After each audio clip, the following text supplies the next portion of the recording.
You know us well because of our hometown roots, which is Dickinson. But right now I just want to talk a little bit about our firm. We are focused in these 8 areas: airports, energy, environmental, government/municipal work, oil and gas, telecommunications, transportation, and water resources.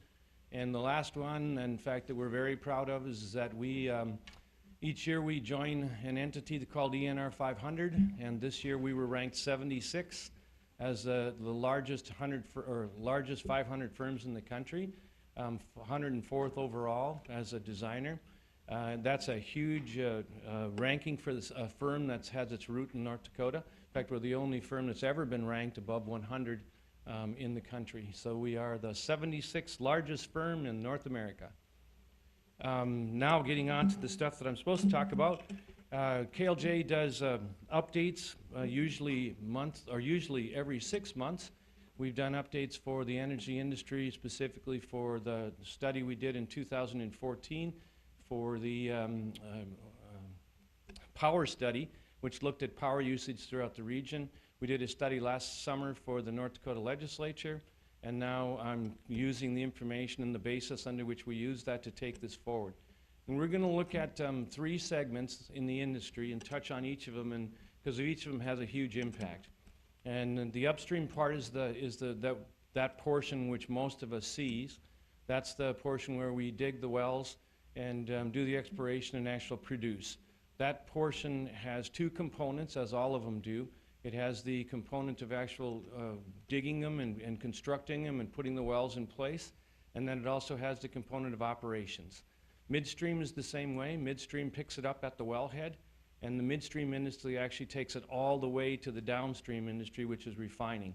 Midstream also includes a major component that's been discussed a lot with regards to oil and gas over the last year or so, and that's storage. And I'll talk a little bit about that too as we go forward. And then lastly, downstream. And we do have some downstream participants in North Dakota. Of course, the first one is Dakota Refining. That's right 7 miles west of Dickinson. That's the first refinery built since 1980s. Produces 2 products, diesel fuel and naphtha.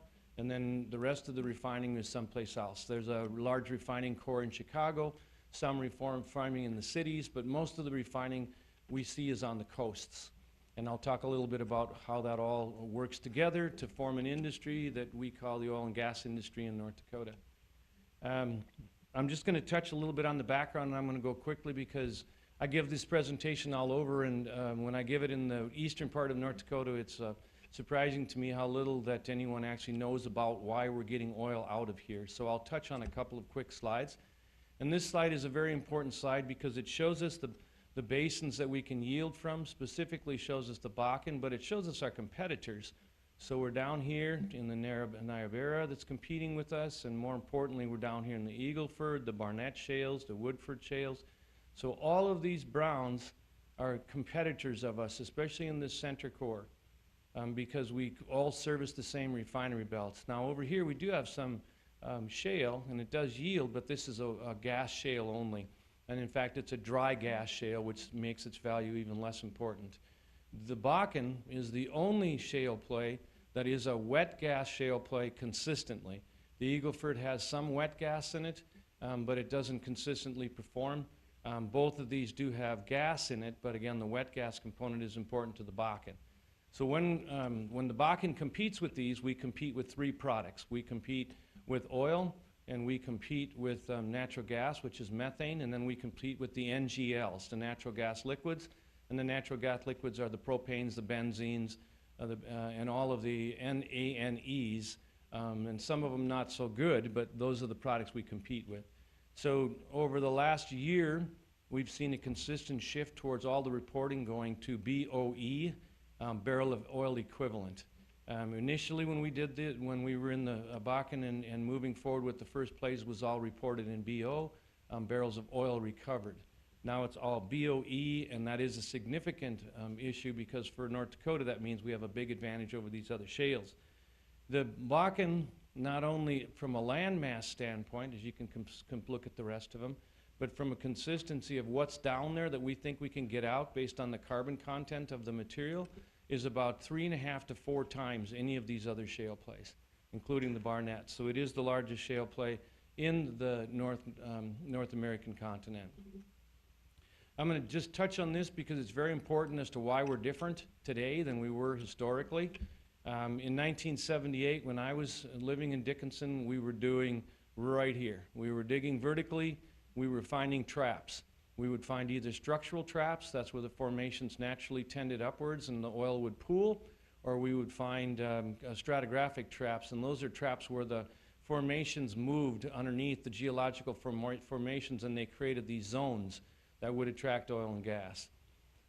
All of this oil and gas only comes from a very few formations, and one of those formations that's the most prolific underneath the Williston Basin is the Bakken.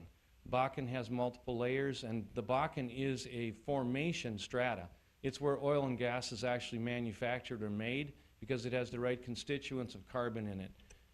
In the Bakken, there's always water that's involved, and that becomes either sometimes an asset and sometimes a liability.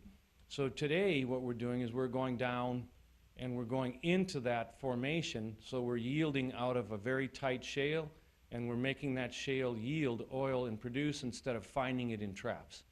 So it's consistent everywhere and we can get to it everywhere, but it's much more expensive because we have to go down generally deeper than the traps were and we have to put on the horizontal leg.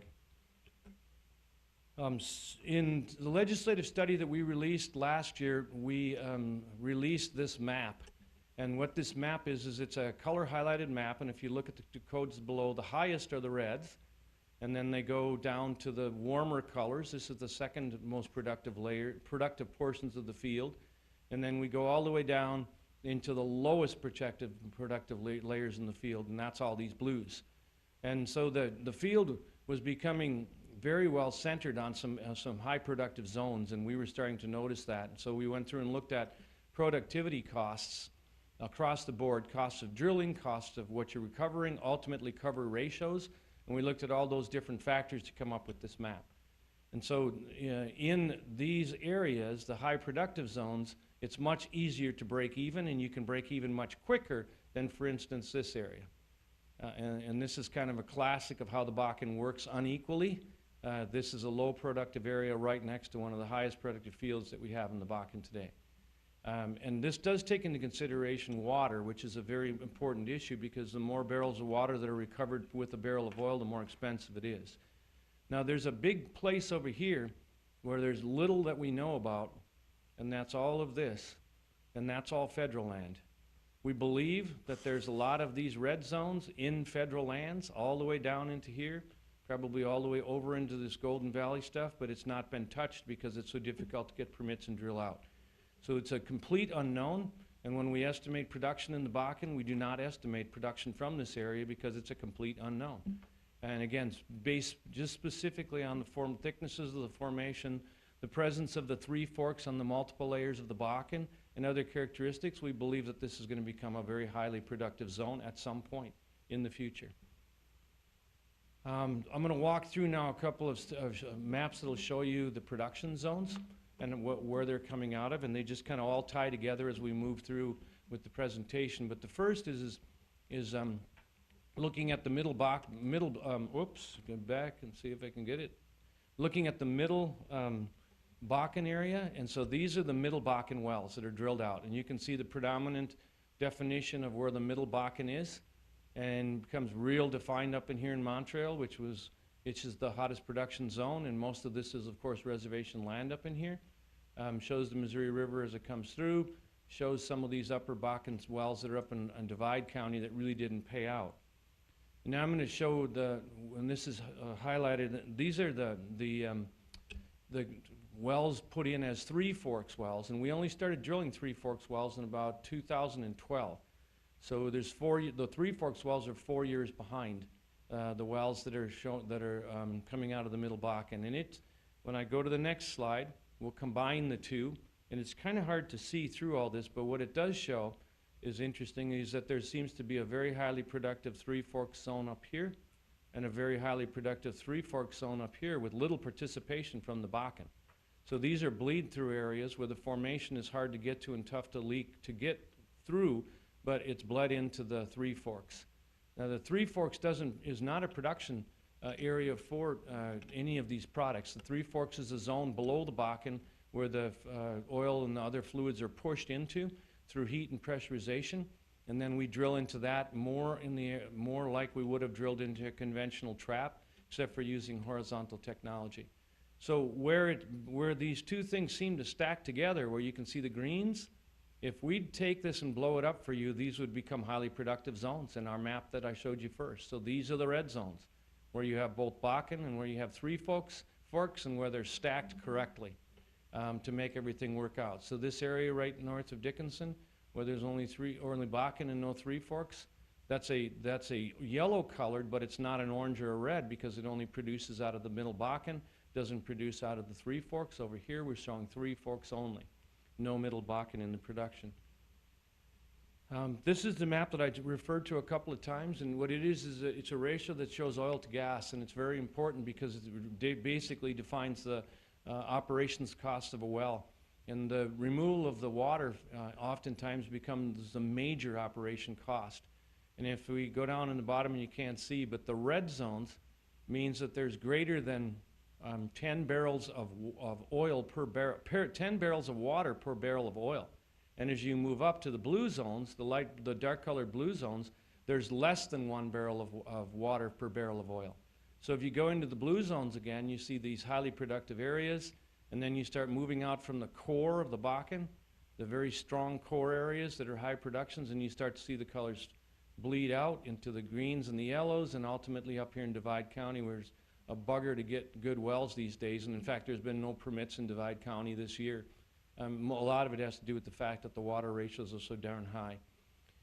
This is a very important map also from the legislature's standpoint, because where the colors bleed off into more of the reds and the yellows, there's much more high potential for spills with regards to production water, either through pipeline systems or through trucking, because there's just a lot more production water moved in these areas.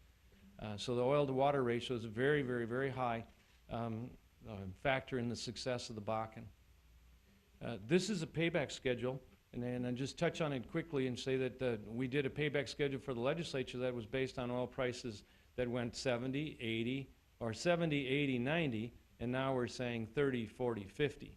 And on the basis of a 30, 40, 50, we look and say that in the case of today of 1,000 barrel per day energy equivalent, BOE, energy equivalent well, initial production out of the well, we're looking at payback periods in excess of 60 days at $50 a barrel. So we need to be moved up into these numbers. We need to be in the $1,250 to $1,500 range to start to make these paybacks work. And on the plus side of all this, and I'll touch about it as... You said days, that's months. I'm sorry, that's months. Yes, thank you. These are months across the bottom, so we have 60 months it takes for a payback on these wells.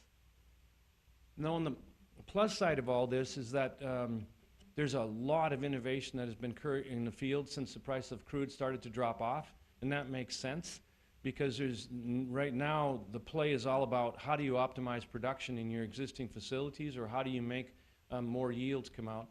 And last week there was an article that was released by Whiting that talks about some of their new wells, and Whiting has got a couple of wells in the Tarpon field that are yielding 7,000 barrels a day of energy equivalent.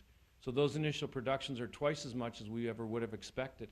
Wells that were yielding 3,000 to 3,500 IP were very, very, very good wells last year. Today we're standing here looking at wells that are coming online that are 7,000 barrels.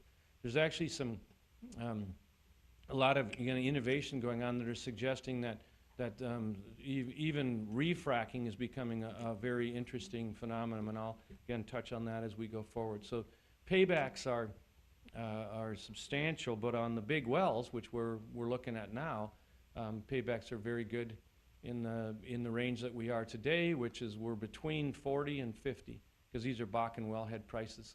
So we're right in here right now, so we're talking about paybacks right in here. And these are the wells that they're consistently drilling. Most of the areas that I showed you that were low productive areas are going to be down here. They're going to be in the 7 to 500 barrel per day initial production zones. Okay, so I'm going to touch a little bit on the delivery systems to get out. So we're moving now into the midstream markets. And in the midstream markets, it's very important for us because we're a trapped commodity. And we've been a trapped commodity in North Dakota forever. We were a trapped commodity for grain when they built the North Dakota Mill and Elevator to try to refine it out. We've been subject to either pipeline companies or railroads forever. On the good side of this is that there's an awful lot of new lines that are being proposed, and anything that's dashed is new. This is the Keystone XL. We're missing one right here called the, that actually goes right into these two pipe, and that's called the Trans-Canada Grasslands. We're missing the Energy Transfer Partners line, which comes right down into this hub. Comes right at an angle, kind of like that. Actually, it goes, dips into South Dakota and just cuts the real piece out of here. And then there's other additions that are being proposed to just tie back in. There's a new pipeline that's scheduled into Guernsey, which has got a loading terminal and pipeline capacity out. So we have a number of pipe that are actually being proposed or under construction that'll help us with our problem of getting product out of our very trapped region. This is the second component that we move, and this is at the finers level. We go down to the refinery right here, Dakota Prairie and Dickinson, the Tesoro refinery. Now there's a new one announced in Minot right here off of this pipeline. So those are the refining assets, and these are the major pipelines in North Dakota that are planned. And again, we have one coming from right here, exiting in Rolette County, the Trans-Canada Grasslands.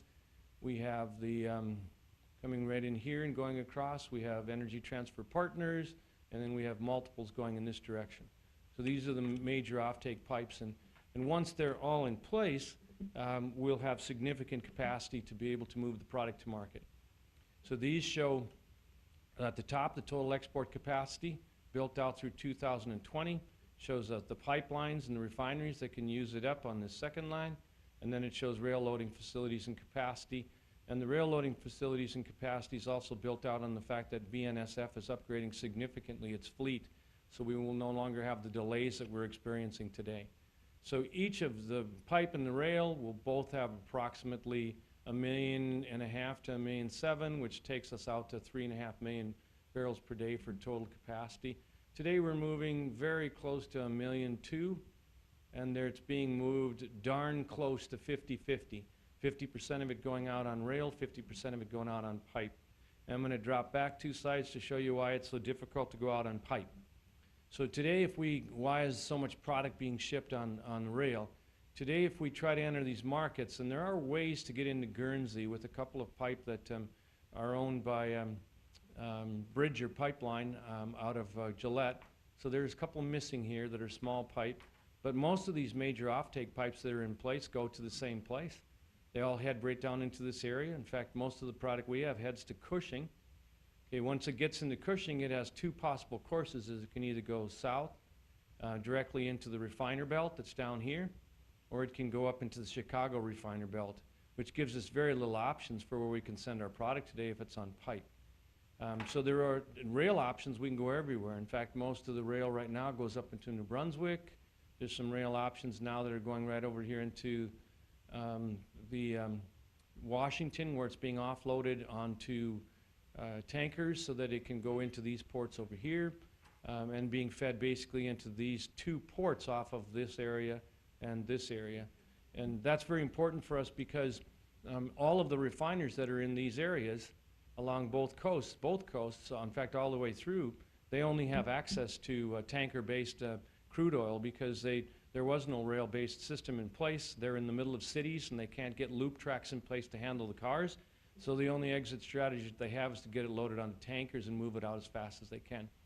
So that's why rail is becoming more important. The other thing is rail is once it's on a rail car in the North American system, it can be railed to any location of any refinery that can take the light sweet crudes.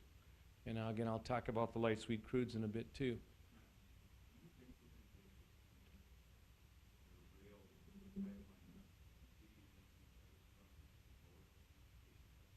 Yes, there's speculation, most importantly, with the new rail options, that there'll be options to move the product out, so there'll be competition. So right now, nobody wants to ship on pipelines because they go to fixed markets. But when the Grasslands is opened up here, supposedly in 2017. There's also a strategic Canadian pipe that goes across here that we don't have access to. It's a strategic petroleum reserve pipe that goes into the refiner belt. And then that Grasslands project will, or the Energy Transfer Partners comes directly into Chicago market, and Enbridge goes up into the Superior market, so we can get offloaded onto, right there's Enbridge, comes right into the hub, Clearwater hub, and down, and we can get onto these systems so that we can take crude out on barges this way. So it'll open up those options, which will make pipe more favorable to those people trying to ship out. The other thing I'll talk about a little bit when we get to refining is the most important thing is I don't care where we can ship, where are the refineries that can handle light sweet crude? And the only refineries today that can handle light sweet crude is this New Brunswick bunch up here. There's some in Pennsylvania, particularly Philadelphia, which were recommissioned for light sweet crudes in here, coming off of this belt. And then the rest of the light sweet crude capacity today is right here in this refiner belt down on Cushing. Now these refineries over here are starting to have to figure out what they're going to do, because right now they take all of their crude off the Alaskan pipeline, which comes right like that. And the Alaskan pipeline, by the way, is a critical U.S. pipe, so it can't show up on these drawings. But it comes into here, it's offloaded on the barges, and it supplies this. And the Alaska pipeline has dropped off 10% per year and expected to continue. So they need products. So now they're looking and saying, what are we going to do? And these refiners are looking at retrofitting some of their refineries, as are some of these refiners, now that they know that they have options. And again, that's very important for us, because as much as we think it should be a given, most refineries have reached their capacity on their ability to handle light sweet crudes. So they can no longer take the product even if we produce it. And I have a slide coming up that I can show you that a little bit. Okay, so that's the crude exports. Again, we do expect that they'll be relatively equal in capacity. Could take us up at least into the 3.2 million gallon or 3.5 million barrel a day range by 2020. And then this is the network that distributes crude in the United States. These are all interstate pipelines, and they basically just show you where the hubs are again. So you can see the interesting thing, I think, is that these Texas zones that have had oil in them for years, you can see the density of the pipeline systems in all of these old Texas hubs. This is the Eagle Ford. It's got the infrastructure in place already. So we're looking at us up here, and we show so little bit of infrastructure because there just isn't a lot out there for gathering. And that's changing by the day, of course, but it just gives you a very good idea. That's the Four Corners area that we compete against with light sweet sheets, swales of Wyoming, and Colorado. So the next product that we have to be concerned about, and that has been an issue, and it's especially an issue today because of flaring, is gas. And so right now, we have gas plants in place, and all of these are gas plants that are actually functioning. And there's a couple of them that are scheduled to come online within the next year, so we'll show those as functioning, but they may not have been commissioned. But when the Bakken first started producing, there was only one plant that was actually set up for it. That's actually right over here in the Sydney area. And then all of these plants had to be added as fast as possible so that the flaring wouldn't go. And right now, we still have issues with plants and flaring, because if all the gas was captured, there wouldn't be enough capacity to treat it all anyways. So that's the major system, and the most important component in here that we always talk about are the exit strategies. And so this is a wet gas pipe that goes into Chicago, and this is the Northern Border pipeline that goes all the way from Canada all the way across. So the vast majority of the gas that's being made today that's treated in these plants goes into Northern Border. And Northern Border has some capacity left, but if we go all the way to 3.5 million barrels a day, we wouldn't have the capacity.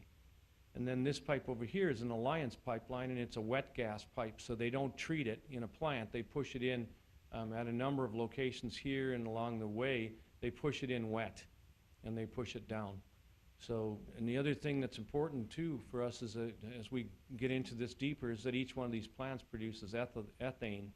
And ethane is a waste product that's not a very easy product to handle.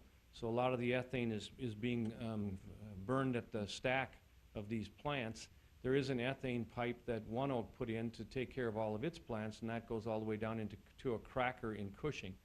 So ethane represents about 22% of all the gas that comes out of the hole at these Bakken wells. So it is going to be an issue. There is a proposal that was put forth by a company to do an ethane cracker. You can take ethane and you can crack it, rearrange its molecules, and it becomes polyethylene. And then polyethylene is the black stuff that we have in pipes. PVC is polyvinyl ethylene, and that you can go that far, but the cracker plants today would most likely just go to PE, polyethylene, because it's an easier product. There's a lot of uses for it, and not only pipe, but all plastic products.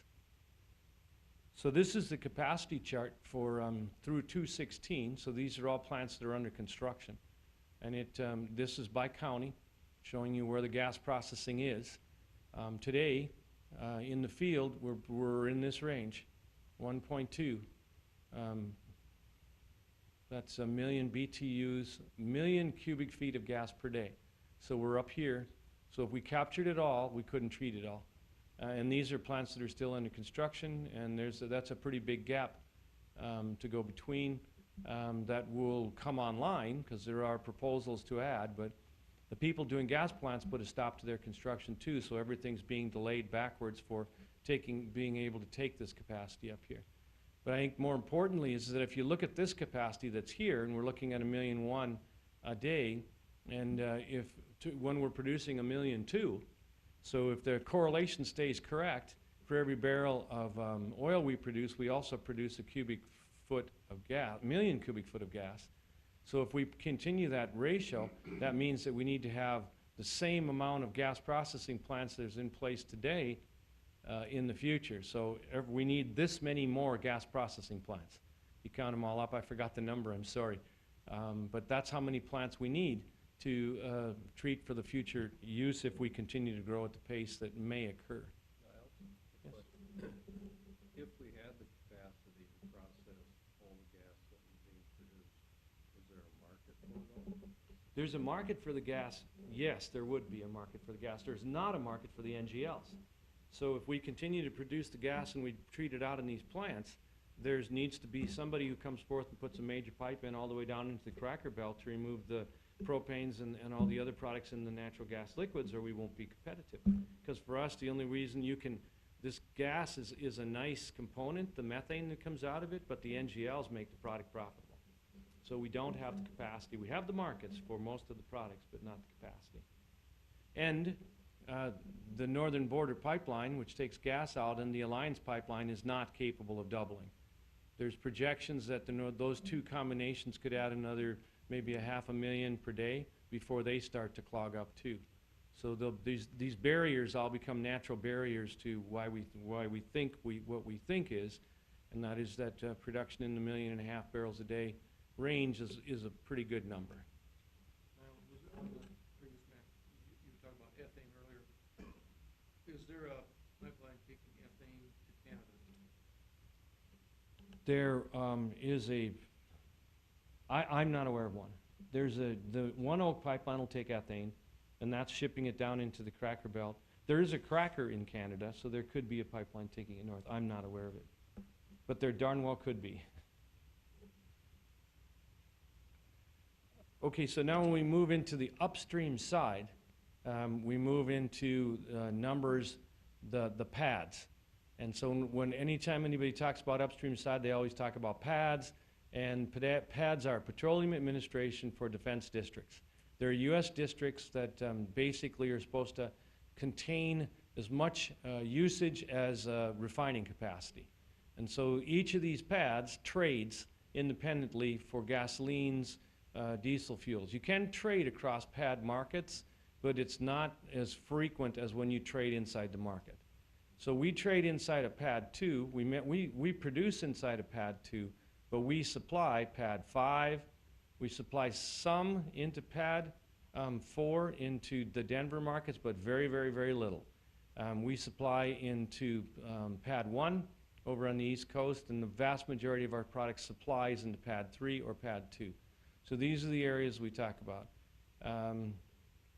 And these, we're looking at each individual pad then has capacity for storage. So Cushing is the storage down in Oklahoma. Cushing actually provides storage for pad 2 and pad 3. And then there are other storage hubs in each of these that we index to, but most importantly is what we store to. So today, the U.S., and this is as of May 1st, that's the latest available statistics, there's basically 150 million barrels of storage capacity available. We had 92 million barrels in storage, which represents 63%. Last year at this time, there was about 57%. So we do have extra petroleum in storage in our pads, but it's not significant. And we're not reaching pad capacity either. The other thing is that the reason that the storage is all here is because the storage is put strategically positioned so that it can be deployed into the pads as the demand for fuels increases or decreases. So in the month of May, we'll always hit the highest levels of storage. So again, last year the highest level of storage was about 57%. We hit it in May. This year the highest level of storage is 63%. We hit it in May. It's normal. And then we start bleeding down the storage through the summer months. Now, what's not good is that we're not bleeding down the storage nearly as fast as we thought.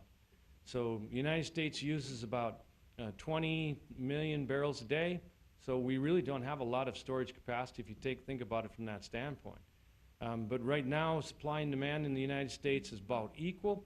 And even when supply and demand starts to vary, it'll only vary by 1 million barrels a day or 2 million barrels a day. So if we look at this storage and we say maximum fluctuation, maybe 2 million barrels, maybe 3, it takes a long time to deplete the storage that's in place.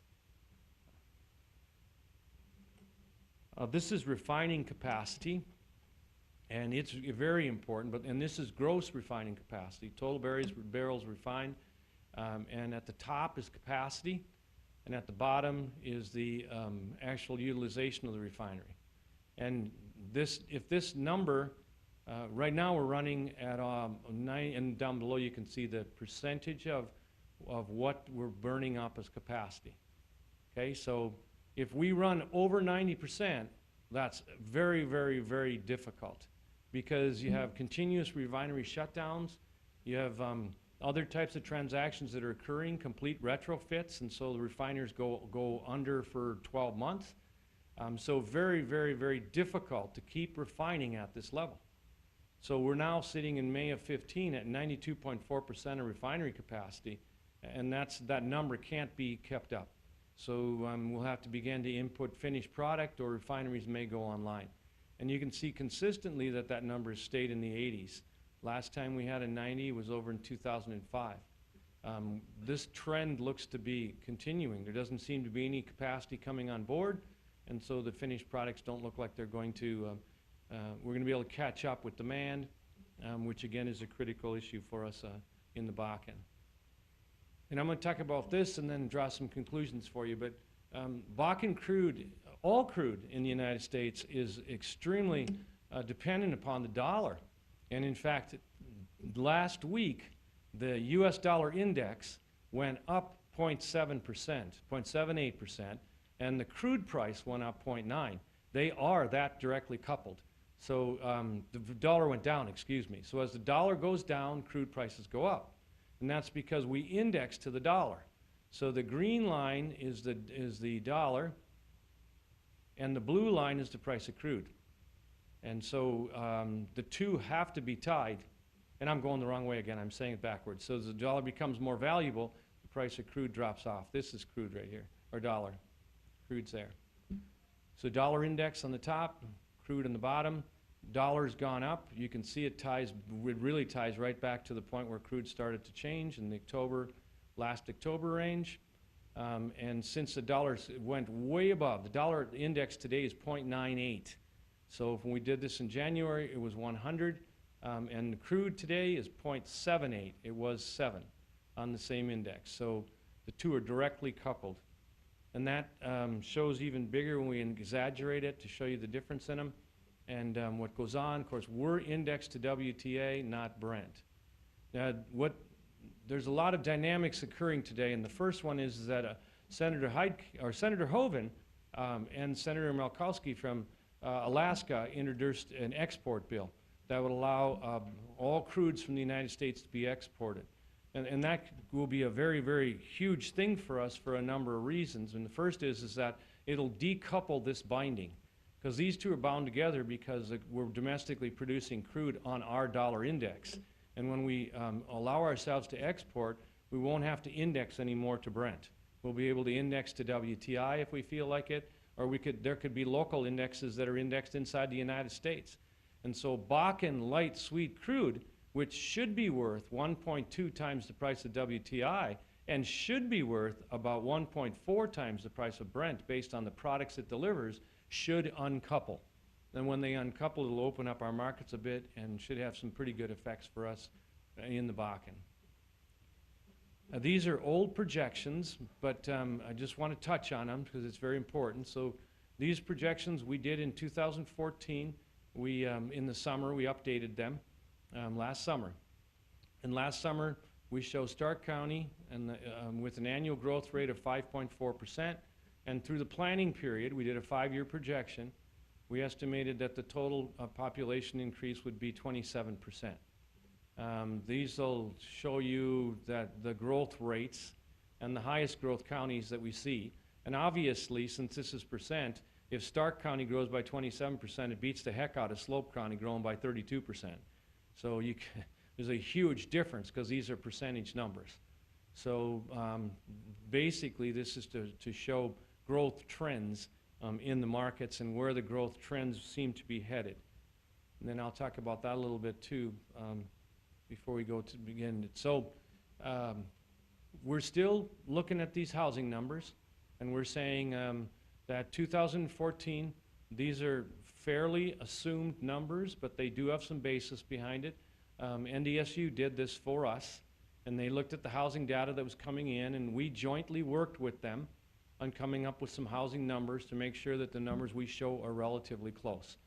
So we show that there's somewhere between 32,000 and 33,000 homes, 33.5 homes that are available, and not homes, just living quarters, independent living quarters, either single apartments or houses or whatever, permanent housing dwellings that we show that is available today.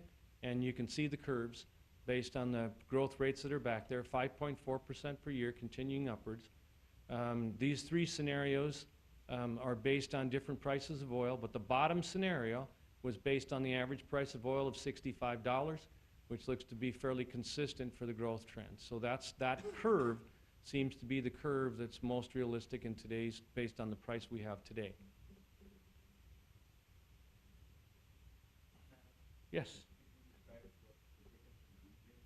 Oh, I'm sorry, thank you. There's 3 planning regions that NDSU looked at. NDSU looked at Dickinson, Minot, and Williston. So the Dickinson region is everything that's in the southwest. It's is it District 9? What's the planning district? 9? 8. Planning District 8. So it correlates with the planning districts that we operate under. So this is the entire southwest part of the state, basically. Does not include Watford City. That's in the Williston, the northern unit. I believe that's 1. So, but these are planning units. Thanks, Sean. So now another question. On the low scenario, what were your assumed rig counts for the low scenario? We assumed in the low scenario that there'd be 100 rigs on average through the build-out period. Right now we have 78 operating rigs. And I forgot to mention the statistic, but I can go back there. But the Bakken today has 78 horizontal rigs drilling. All of those other pads up there that I showed you on the first map, not all the other regions, shale regions, including Colorado, Montana, Wyoming, New Mexico, Utah, and Kansas, only have 84. So all of them. So there's basically, we compete primarily with the Eagle Ford directly. And our rig count, the Eagle Ford's rig count has dropped down into the 120 range. We're at 78, but all the rest only have 80. Actually, it's 84 is as of the reporting period, which was Friday. So we compete with all of them, but we compete at much, much, much more aggressive intensity. Yes, I'm saying, and we'll touch right now on it.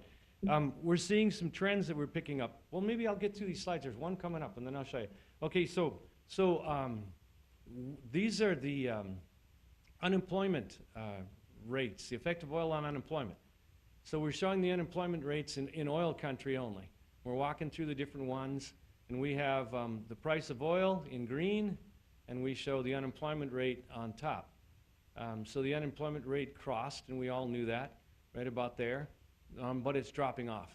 And it crossed, this arc and this arc look fairly consistent, which is what we would expect as the price goes up, because there seems to be some direct correlation. But it really doesn't make much of a difference, because it never really topped more than just barely over 4. So even though there's periods here in January where things didn't look good, employment didn't drop off. Now, that's what we're seeing from surveys, and I'll just touch on this one, and then I'll go back to that. So this is these are housing price index that KLJ does. So we rent a lot of properties for our employees who live in these different cities. Well, we rent only in Dickinson and Williston and Watford City. So we do these surveys, and we do them twice per year, January and August, and we use these survey data to price out what we pay. So we look at average rents in the region to try to make comparisons, and as you can see, the average rents in Dickinson have dropped off. We're looking at October 14 and April 15. So we're seeing a small drop down, about 10% to 12% is what we're looking at. And we're seeing that's, Bismarck's holding, Fargo had a little drop, Grand Forks is going up, Minot's holding, and Williston's dropping off. So we're seeing a small drop off on the highly dependent oil cities, but not significant. It's not nearly down to what would be considered the average threshold of all the cities that we do. And we do Rapid City, Billings, several others. We do 4 other cities that we believe are close to these cities to index to, so that we can look and see. And if we index all the cities and average them across, the average rent price in all the areas is about $1,125. So that's where the line should equalize based on regional norms at some point. Whether it ever does or not, I have no idea. But again, that's what is the regional norm. So would Rapid City and Billings be kind of comparable to Bismarck, Fargo, Grand Forks? Is that what you would find with those cities? Billings is closer to Fargo, and Rapid City is closer to Bismarck. But they're all very close to that 1,000 to 900 range in those areas.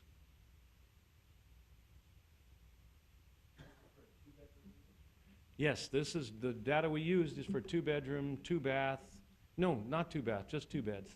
That's all this one's for. We have the slides for all the rest too, if anyone's interested in seeing those.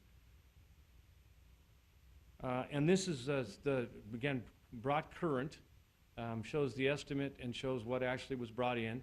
We show oil extraction tax and we show oil gross revenues. Those are the 2 bars. These are the 2 ratios for the production and extraction, and then sales is across the top. And so these numbers here are real sales data, so they are holding in 15 based on what was projected, and these numbers now are fairly solid because as of today all the announcements came out. We're not tripping the long trigger. So taxes won't be dropped down off the production side. So this arc over here, which if we would have tripped the long trigger would have disappeared, would have been huge. No longer will it disappear. These 2 will continue to produce revenues jointly. Production looks to be staying very close to the estimates that were coming in. So if estimates are coming in, this number should hold. There's very little that suggests that it would drop off.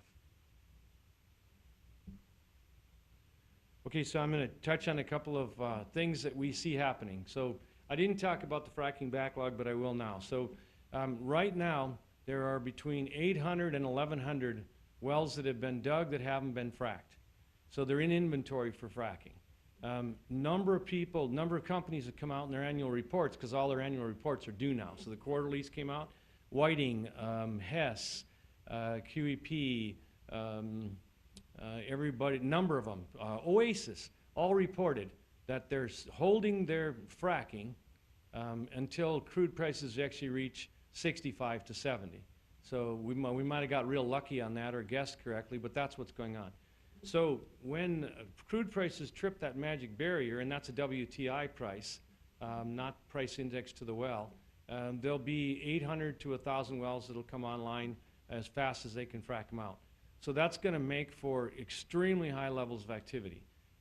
The only thing that looks to be interesting is that it looks like this 65 to 70 may come out during cold weather, and fracking and cold weather don't go together. But if we trip 65 to 70 sometime even in September and October, overall activity will just go like crazy across our region. Now if they bring, right now we have 13,800 producing wells in North Dakota. About 12,000 of those are Bakken wells. So we're producing 1.1 something every day out of those 13,000 wells. And again, if we look at the number we'd be adding, we could be, and based on the new technologies that we'll talk a little bit about, we think that production could increase as much as 20 to 25% relatively quickly. So we could be up at the 1.5 to 1.6 range within a month based on the wells that are in capacity, that are drilled, that are ready to go, that are queued up to frack out. Now that'll of course cause some issues, right? So there isn't enough frack sand that's been stockpiled to take care of all those wells. There aren't enough frack crews available because most of the company have laid off their frack staff. So they'll be looking at bringing them all back in from different locations and trying to gear up and ramp up as fast as they can, which means that all that stuff that we needed during the high boom will be needed again. So the man camps that are not full now will fill up overnight. Hotel boardings will go up through this fracking backlog period, and we'll see some very frantic action across the board.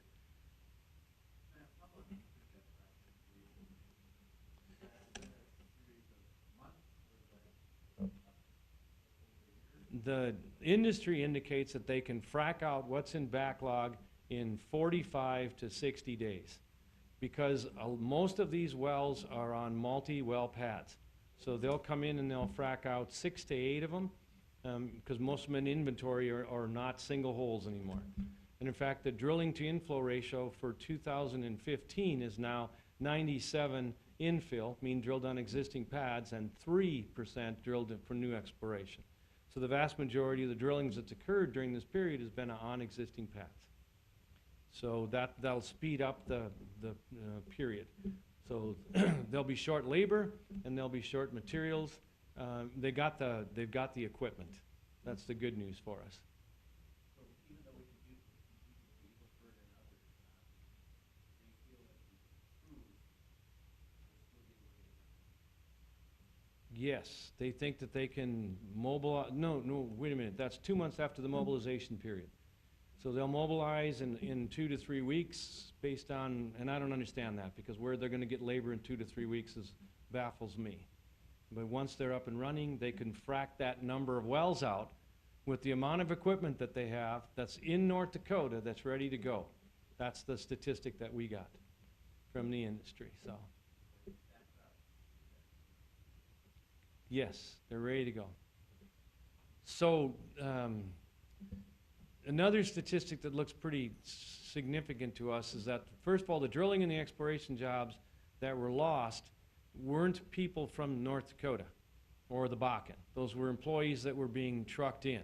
So we're actually seeing higher increases in unemployment rates in cities like Billings than we are in Bakken cities. So the cities around the perimeter of this exploration, the regional cities and the national cities are what's being affected. And you can also see that because boardings are down on the airline coming in and out. So most of those people weren't flying in. So, there is long-term job loss, but again, it doesn't look to be local. The other reason is that the local people still were able to shift over into operations. And there was such a deficit of employees in the operations side of the markets that needed to be filled, that they were now able to start filling it with these loss of jobs that came out of drilling and exploration. Now, the drilling and exploration jobs, and I don't know whether it was just the greatest event in the world or luck or what it was, but when North Dakota passed the surge bill and they pushed $1.4 million into the economy over that very short period of time, that was huge for us because that pushed enough money into the economy that a lot of those people that would have left the state stayed because they could now go over and build roads. So that money is getting pushed in just at the right time, and a lot of those drilling and exploration jobs of the permanent people that can't move into the jobs operations positions can move into infrastructure-based companies. So in that, about 70% of that money will have been spent in 2015, and in 2016 it looks like the industry should be able to recoup those employees that are going to be lost because of no infrastructure spending. So it was a great cycle. It actually had a reversal of demand on one side and an increase in demand on the other side. And I got that one, so I'm going to go to the well density. And the well density is becoming an interesting issue because up until 2012, there were really no Three Forks wells. And so the Three Forks didn't really get uncovered until 12. And then in 13, they started to actually drill more into it. And 14 was really more of a Three Forks year than a Middle Bakken year. But we still don't have the size of the Three Forks field defined. And the Three Forks actually has 3 benches that are capable of production, and they've only actually drilled into and done enough work on the single bench that's the most prolific, so there's 2 more benches in there that need to be explored. And once that happens, that should increase the total production out of the Bakken significantly. Now when the Senate, no, the EIA, the U.S. government did their estimate on petroleum reserves in the Bakken, they didn't estimate anything in the Three Forks. It was all estimated out of the Middle Bakken. Now they'll revise that when they believe they have enough statistics to make educated guesses on the Three Forks. But that could be a significant, have significant impact for us as a state. And now I'll talk a little bit about two before I go to the exporting crude one. No, I'll go to that first. I said that already. And again, I'm promoting this so often, I just think every one of us needs to call every senator we know. Without the export of crude, we have significant issues. And the issues is that they're, right now, to the refiner belts that we can go to, there's only 1.4 million barrels of capacity of light sweet crude that's not being taken up by cheaper and more available sources. So in a refinery, you can't just take the refinery and start shoving light sweet crude to it. Every single refinery has an ability to blend, so you may end up with a 10% blend of heavies or 10% light to all those 90% heavies, but that's about as far as they can go without major retrofits. And our problem is that nobody expected in 2000 and 2001 that there'd be a product that would be discovered called light sweet crude. And so all the refineries in our belts, the ones down south in Louisiana and Texas refinery belt, all converted over, and they added the additional big crackers on. So if you drive ever through Billings and you look up and you see those great big steel basins that were added on in 2004 and 2005, those are all hydrocrackers that take the heavies and make lights out of it. The same thing happened in the refinery belt down south. So now they've got that huge investment in these additional refiner crackers to make the products that they could get out of the Bakken crude just by refining it. So we have no capacity in our markets to send the light sweet crudes. Now, the light sweet crudes that we produce are significantly more valuable. Again, it should be priced at 1.3 times Brent because of the products we get out of it. So when you refine Bakken crude, you get the lights only. You get the diesels, the kerosenes for jet fuel, you get the high-octane gasolines, you get naphtha, you get gasoline, and then you only get 3% other stuff. If you refine a heavy crude, so you refine a crude that would come out of Canada, which is a very, very heavy crude, you end up with 55% below the margin of what you can refine out for high-end products.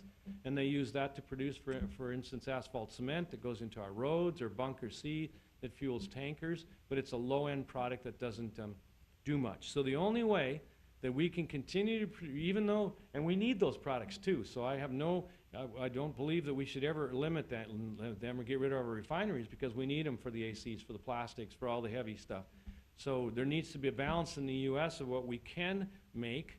The people who run the pads believe there's an initial capacity of at least 1 million barrels a day of the lights that could displace the heavies, but after that, it's done. So if the Bakken adds another 500,000 barrels a day through the fracking backlog, and the Eagle Ford's seeing the same thing as all the other shale plays are, we're going to reach the capacity to treat that light sweet crude relatively quickly. So we need export. And the rest of the world is begging for the Bakken light sweet crudes, because when you ship it in a tanker, its energy density is almost 2 times what the energy density is in a heavy crude. So for them, it's just a better product all around. And there is capacity all over the world that would love to get the light sweet crudes. We just can't export. Again, there is a bill in place that's allowing for that. So last, and then I'll be quiet for a bit and take questions, is that innovation. And I think it was interesting because the Saudi newspapers, we have a person who does all this work, researches constantly all the time. He reads the Saudi newspapers every day. He was so tickled when they showed our map, the Bakken blue, red, green map. That was in the Riyadh paper, and the Saudis all commented on it. But so we read those. So the Saudis figured that they could stop us in October by shutting the price of oil down. And the actuality of the situation is that we all should send them a thank you note. Because what they did was they forced us to slow down, but to figure out what to do to go forward. So we now have a ton of new technologies coming on board that are being deployed that make a lot of sense. And pre-shutdown, no one looked at refracking. I mean, there was some refracking that occurred, but it was minimal. Now companies are saying, well, we should try refracking. So there's a big study that was just released where a number of companies have gone back in multiple fields, and they started to refrac out the wells. So they go back in and they use the new technologies, and they're seeing that those wells are generally close to stripper status, so they'll be yielding about 50 barrels a day, but they can refrac them out for somewhere in the $1 to $1.3 million range, and they'll get production increases on average of 7 times. So if you got a 50 barrel per day well, and you can boost it to 350 barrels, you've got 300 barrels a day that are coming in of new revenue. You can pay for that very quickly, and it doesn't take any assets. You still got your all your gas and your midstream systems collecting it. You've still got all the infrastructure on the surface. You're still running your lift unit at the same pace. You're just adding to the field. No one speculated that even when all the studies and all the experts that we hired, no one speculated that refrac could yield any more than 2 or 3 times production off of a fracked hole. On the other side of that, I just want to caution and say, I mean, this is brand new technology, so maybe that 300 barrel per day increase is going to drop off so fast that it doesn't matter, but it doesn't look like it because the pressurization on these wells came back after refracking. I mentioned Whiting to you, and Whiting is doing a lot of very, very, very innovative things there with regards to how they frack and taking their production to 2 times from a year ago on a lot of these new wells. And that alone brings on an additional production that's significant. And then it's given us a period of time for us to build out a lot of the infrastructure. So now a lot of the heavy water producers are being gathered with pipe. There's other gathering systems that are going in place, and these gas treatment facilities are coming online. So we're much better prepared to actually take advantage of the whole product coming out of the hole than we ever were. So in conclusion, there's no one who can project the price of crude, but I'm starting to see more and more, and then again, based on the futures markets, which is the only true indicator, if you go out a year, the futures markets show January of 2016 at 63.50. They show the January of 2016 at 67.50. So we should be in that 65 range in 2016. Now, there's a lot of variables that no one wants to speculate on. The first one is Iran. Iran has got about 37 million barrels of crude in storage, and if the United States approves the lifting of the embargo, those 37 million barrels will be released onto the market. That's an OPEC issue, and it'll be interesting to see what they do, because as a group they said that they would continue to produce and release, but they'll be cutting into each other's markets, and those will be very unstable. So in this Friday, OPEC has their annual or biannual meeting, and whatever they decide will have huge impacts on what we do as we move forward. So again, lots of anomalies and lots of things going on with supply and demand that look like that price in that 65 range should be supportable. And that 65 to 70 range target is a range that all the companies that produce in the yellows, the oranges, and the reds on our map can produce that with very good returns. And that is it, I promise. Yep. Out of slides. I would assume that the energy companies have also been working on reducing costs, taking costs out of the system, besides, the new technologies. Can you comment on that, how successful or unsuccessful? Well, reporting, yes, when they report out, that's the only thing we can take from them is publicly reported information. And the numbers that they're reporting range from Oasis, who's reporting a 15% reduction in well costs, up to some of the others, Whiting in the middle 20s, but it looks like about 20 on average is the percentage of total operating costs that they've reduced. And they've reduced those operating costs by a lower cost for the development of their wells and lower cost for development of production. And and a lot of that just can be taken off the top in any case because there's no more lease fees. So when 97% of the wells are drilled without with the lease already in hand, you're eliminating at least $1.2 million off the top for the price of the lease, which is significant. So the well cost today on average, reported average cost per well completion is $6.2 million, and the reported average cost per well in 2013 was $7.5 million. Niles, I had a question. Your last comment there on the statement up there was the exporting is necessary. You seem fairly strongly backing that. How, and you probably talked to quite a few people about it, and competitors and funds. What have you heard as far as comments, how we are going to get benefit from that value added, or is that value added to that product going to go with the product to places that's in Canada? Well, I think the best information I can give you with regards to that is that the EIA, the federal government's branch that does estimates for energy consumption and pricing, says that when we allow exports, that our average price of gasoline should decrease by 5 to 10%. Based on opening the markets up to the right fees. So that alone means that there's an increase, significant increase. From the United States standpoint, especially from the Bakken's perspective, unless exports are opened up, there will not be more than 1.3 to 1.4 million barrels of demand for our product.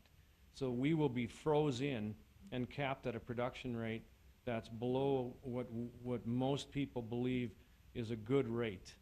And so, and when we're looking now at 12,000 wells producing 1.2 million barrels a day on average. That's for me to divide. That means 100 barrels a day.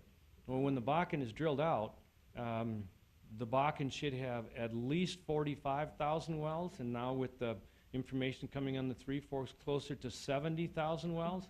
So even if we decrease the 100 and we say there's a lot of wells that are going to be down in stripper status, they're only going to be putting 30 barrels a day out, and so the average is only 50.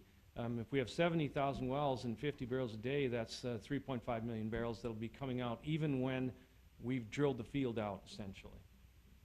So those numbers are catastrophic, and so without export, it simply means that we will be capped in the Bakken at those 1.3 to 1.5 number,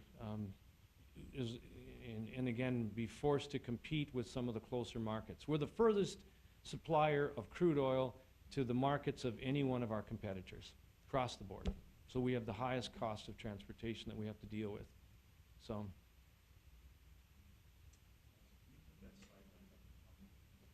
Mm-hmm.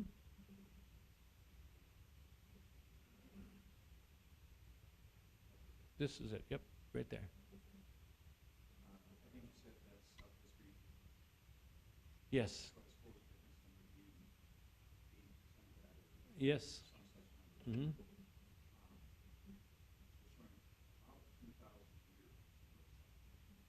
Yes. I don't think 80%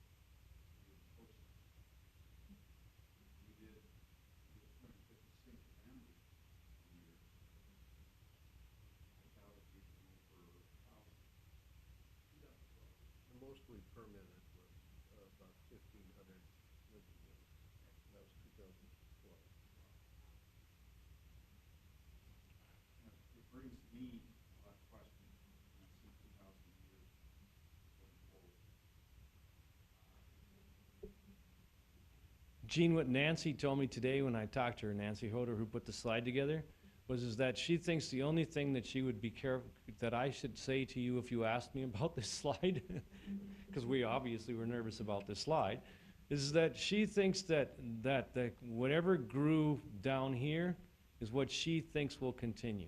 That's what she's firmly willing to commit, that's all. She believes that the historic rate back here, which was what this was set on, this trend was set on a continuation, that's it. That's all she'll go with. So, because I agree with you, 2,000 housing units in Dickinson actually represents 82% of this district, because wasn't a lot of new housing units being added in the remaining portion of the region. This space is so much of what we do, so much of the city. That is population,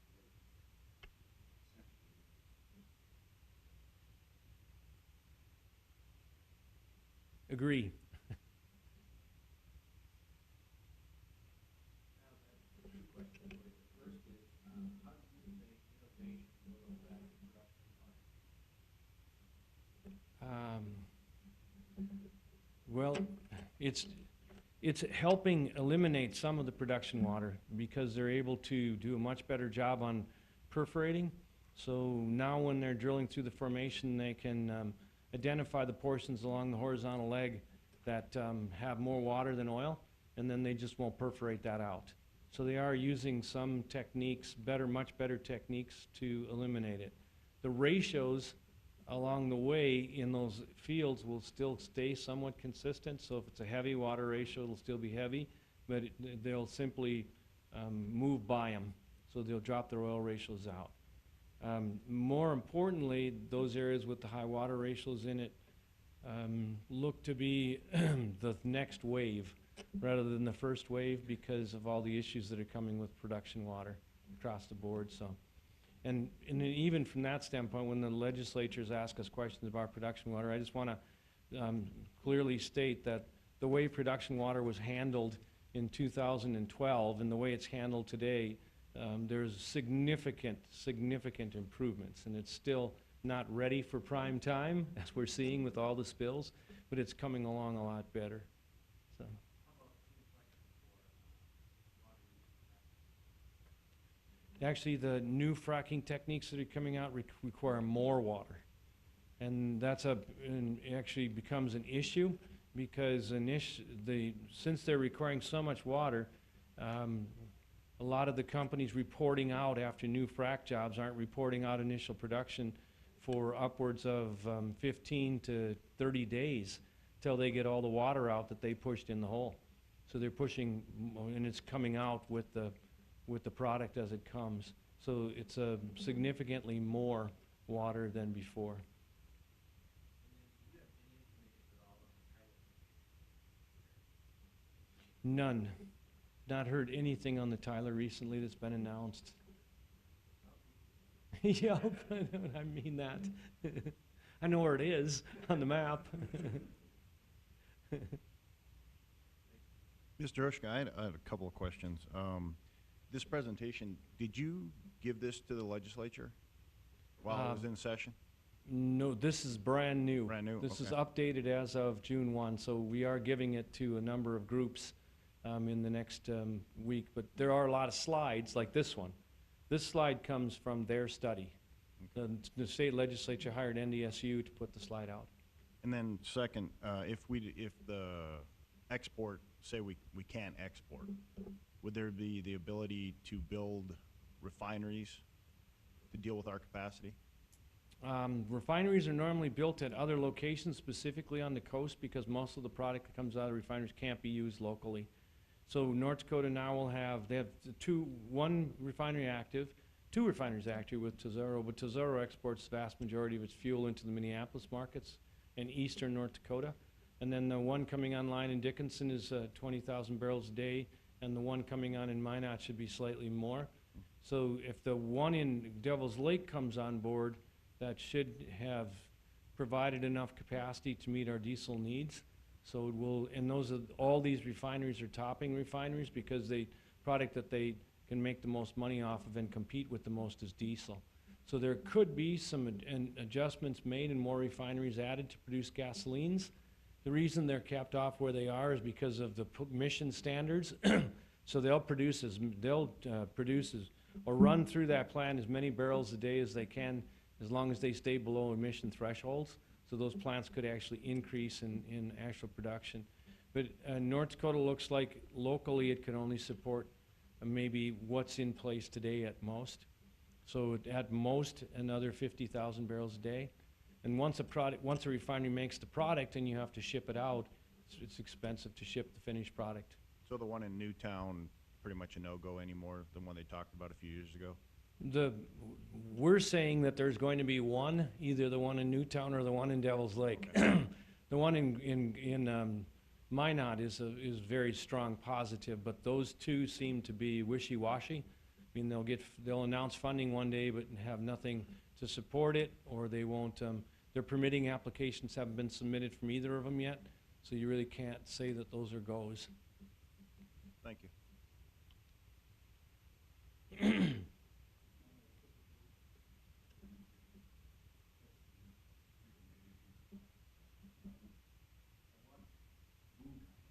Mhm.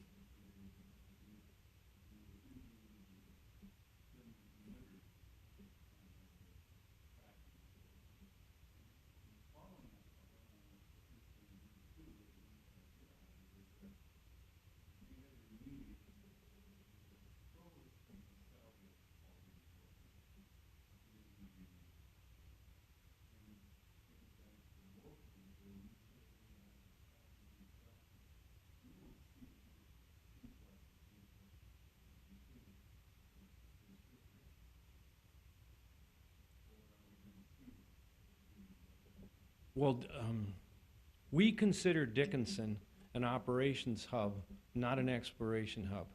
So what we see is a majority, more of the people moving into the Dickinson area, which, by the way, is the opposite of Williston. Williston is an exploration hub with some operations. Watford City is more of a operations, and Dickinson is more operations. So just simply means that more than 50% of the people moving in would be operations-based. For every well that goes online, there's a demand for about 1.1 people, employers, to add on to the fleet. So if all 1,000 wells came on board, that would take 2,000 or 2,100 people that would have to move in to just take care of those wells. And so, so on the opposite side of it, the exploration side has a tendency to move people in and out more, so those populations will fluctuate. So when that fracking peak occurs, whenever it is, even if it's, because these wells have to be fracked out within a year after their permit's in place anyways. So that might trip circumstances that brings it on slower than a price of oil going over $65. But if it trips and everybody fracks at the same time, you'll see a significantly more activity in the region. And of course, Halliburton moved all their people out of Minot into Dickinson, and Halliburton does a majority of the fracking in the field between Halliburton and Baker Hughes. They're significant contributors, so those two would be adding a lot of short-term labor, and then most of those crews will stay on. So, Niles, are we an operations hub because we have some natural geographical advantage, or are we an operations hub because of the quality of place? Speculation, but speculation is it's a quality of place. So the people want to live here, and the people that want to live here go into operations because those jobs are guaranteed. They're long-term, consistent jobs with different type of employers, and the employment conditions are generally require location in the Bakken. So there is a payoff to planning and zoning, city commission, Stark County commission to focus on really maintaining or enhancing quality of place. In my opinion, yes, very much so.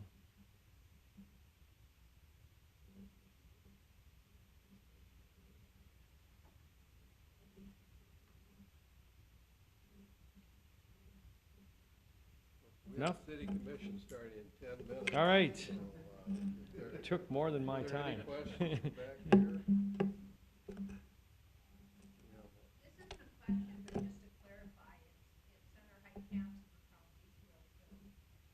Oh, thank you.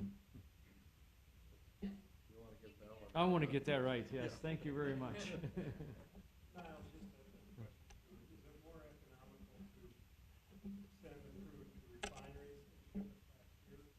Or is it more economical for the company to refine it here and send the product on the coast? Well, generally, the rumor is, not the rumor, the industry says that it's more economical to refine crude when you're refining over 100,000 barrels per day because of your cost threshold, and that we can't support that kind of refinery here, and so that's why it's being done. So it's more about the dynamics and the economics of refining.